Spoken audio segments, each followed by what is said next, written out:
A very good evening to you all, and many thanks for joining us here on Rwanda Television News. We hope you're continuing to have a very prosperous new year.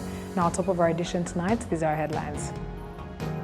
People who traveled in different parts of the country for holiday seasons report unexpected charges, including fees they don't typically pay. The Rwanda National Police confirms that security was kept tight during the festive holiday celebration, particularly on the New Year.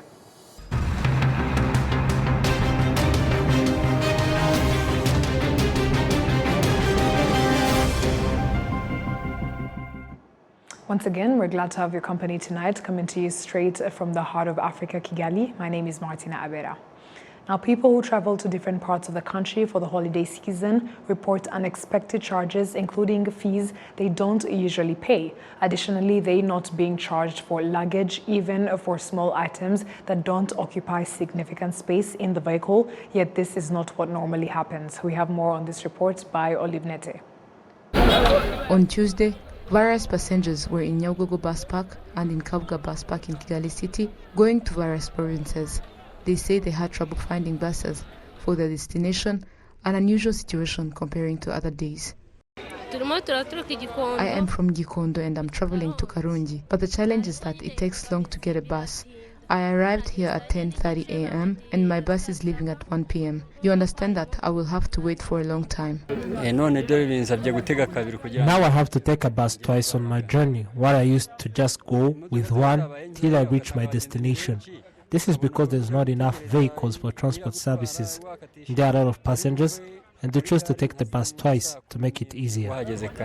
On the other side, in Rusizi bus park, passengers who are traveling halfway to close destinations were asked to pay the same amount as those traveling to Kigali, while those from Ngororero told us that they are also asked to pay for their backpacks, which is unusual.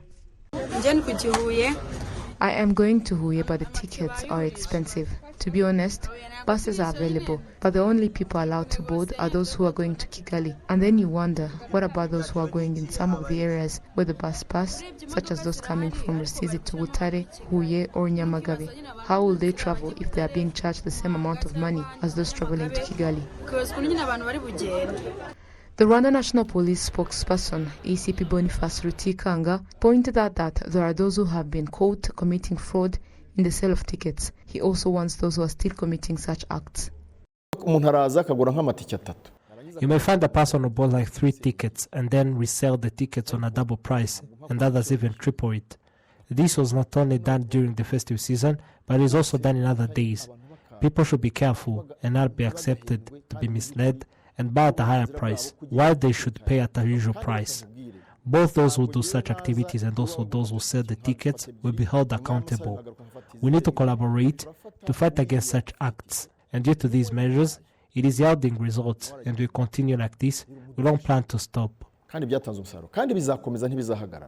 With a few days left for the students to start going back to school, the president of the Association of Transporters in Rwanda, Theonest Munguzi, assured that they will not have any transport issues. Merging the two activities is possible since the days do not collide. Today people are going back to their workplaces from their hometown where they spent holiday seasons, in their families or in recreation spaces, and after doing that, we'll move ahead with transporting students to their respective schools. It is expected that on Thursday, students will start going back to their respective schools for those studying in boarding schools. Olive Nete, RTV News. Thank you, Olive, for that report. The Rwanda National Police confirms that security was kept tight during the festive holiday celebration, particularly on the New Year.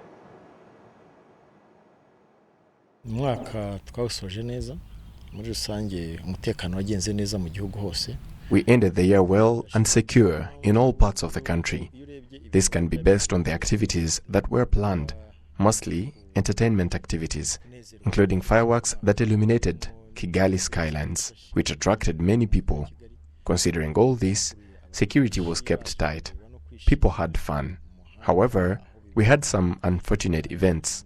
There was 2 severe accidents, one in Nyagatare district, on the morning of the 1st of January, which claimed the life of a citizen who was crossing the road. In the same night, Another severe accident claimed one life in Musanze district. Both accidents happened to be caused by drunk driving. Again, some people died due to violence cases, like in Rwamagana district, where 2 people fought, and in the end, one of them died. Another violence case occurred in Kirehe district, where a man beat his wife to death. All those and other cases were related to drunkenness, and this confirms the importance of the Tumweresi campaign. It should continue so that people understand the negative side of excessive alcohol consumption. In general, that was the picture, but there were other minor cases like robbery. The Central Bank of Rwanda demonstrates that the policy of synchronizing the fee of cross-border payment among African nations and the East African region did not terminate, rather being discussed with institutions in charge. Meanwhile, economic experts find the program necessary to be fastened to avoid malpractices among fund transactions third parties. Prince Manzi has more with this report. Across Kigali City, they have found mobile money transaction agents, mostly transferring funds to neighboring countries. Most of these agents demonstrate that these systems save time.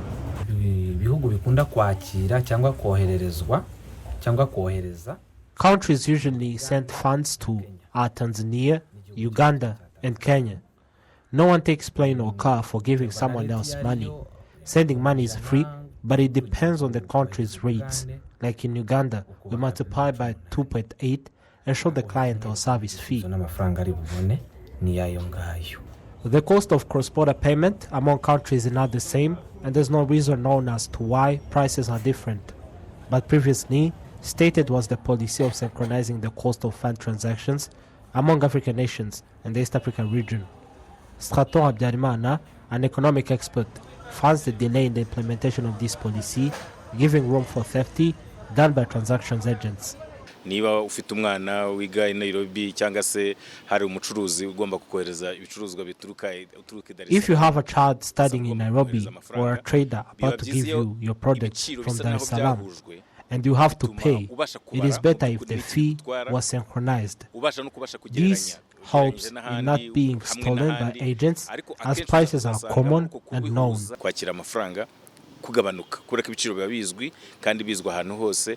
On the other hand, the Deputy Governor of the Rwandan Central Bank, Soraya Hakuziyaremye, emphasizes that this policy of synchronizing the fee of cross-border payment among nations in the region did not terminate, rather being discussed.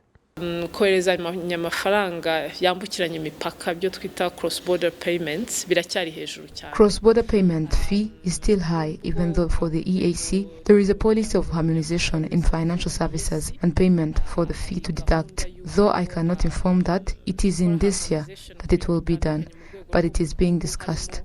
The PAPS system, introduced by the Afremix Bank to ease trade on the continent, is still a new policy, but effective in reducing the cost of cross-border payment. Tugabanye ikiguzi kuri izo transactions. Economic experts find it necessary to establish an institution in charge of all the telecommunication companies for enhancing accountability in case of difficulties. Noneho amategeko n'amabwiriza agenga iyo mirimo akabanza gahuzwa.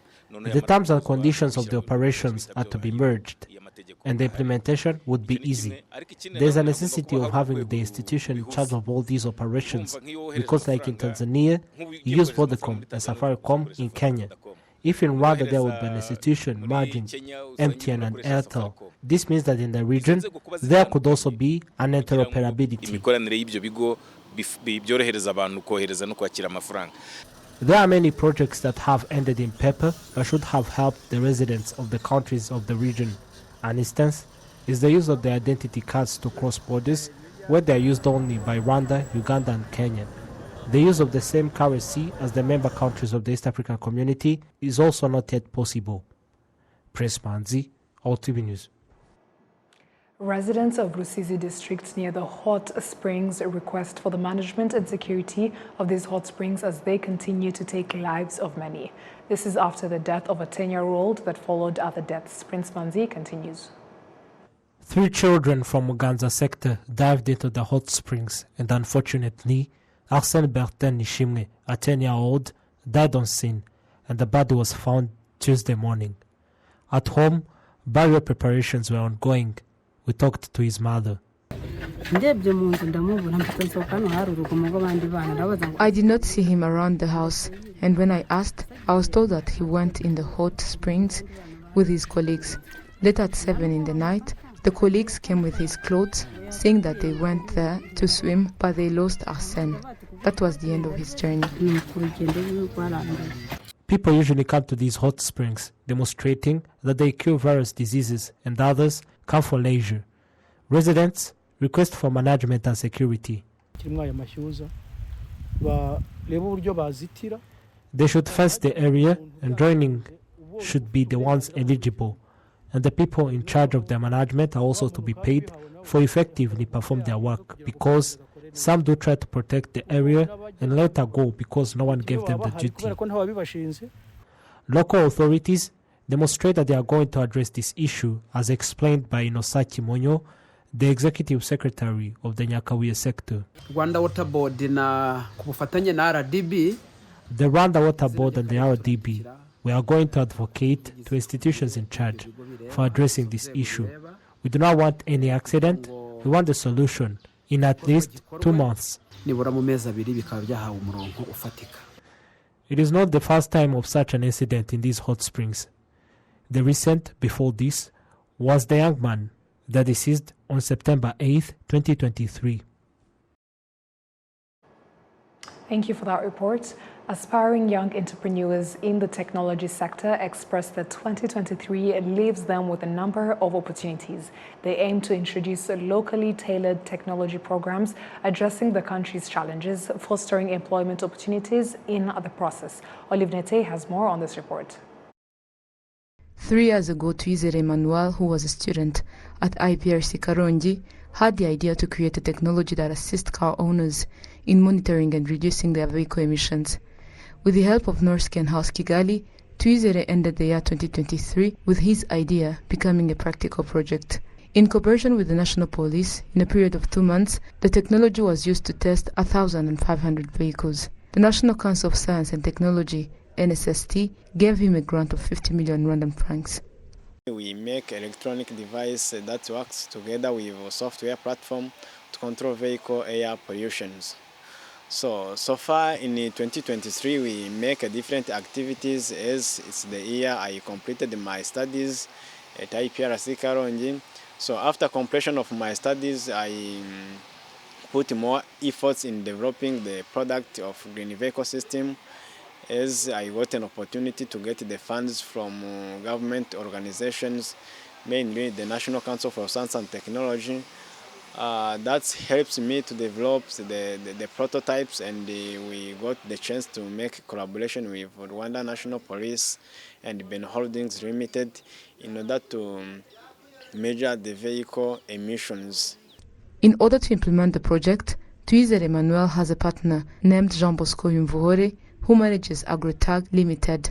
He says that they are improving the technology, which will start with 100 cars this month of January 2024.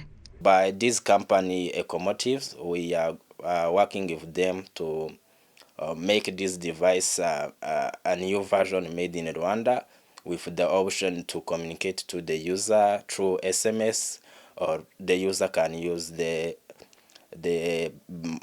car number and go to the website so that they can see the details of the gases from the vehicle. We are working with them to make a testing of this system. After completing the test, if we get that it's successful, we will be having a long-term operation or agreement with them to continue in the manufacturing of these products.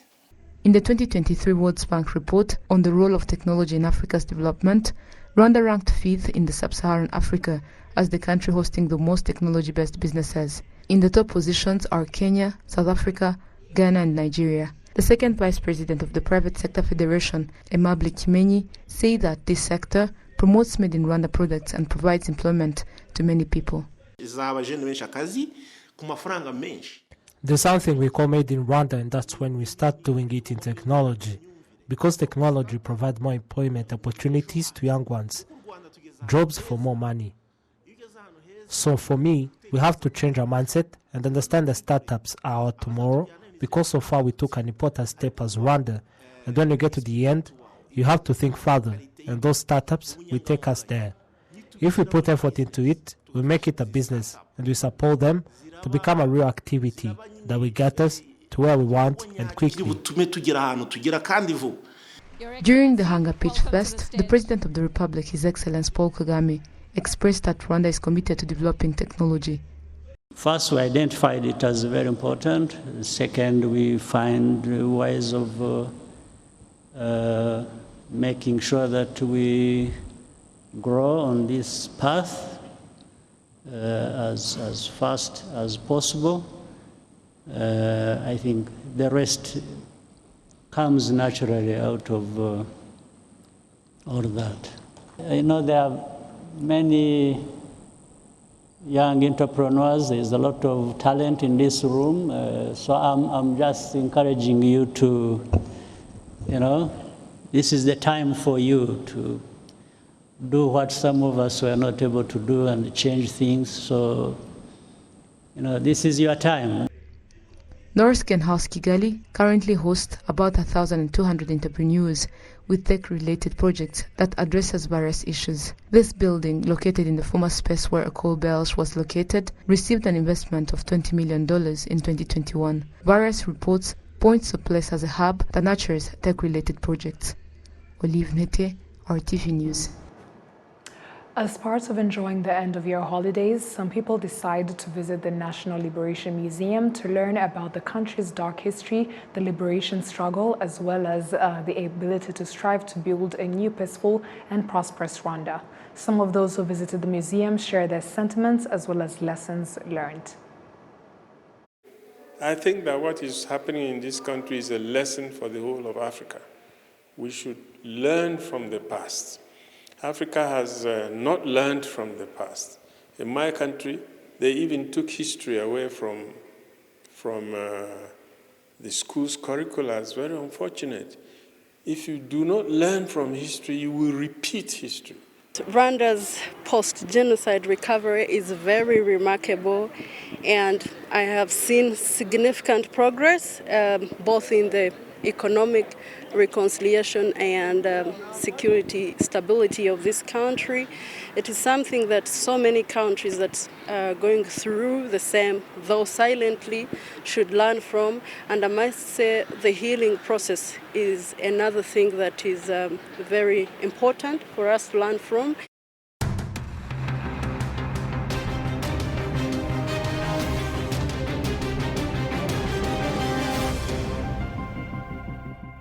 And on behalf of the news production team as well as the technical team, we would like to thank you for sticking with us on RTV News, as well as wishing you a very happy and prosperous new year. Stay safe. Have a great night.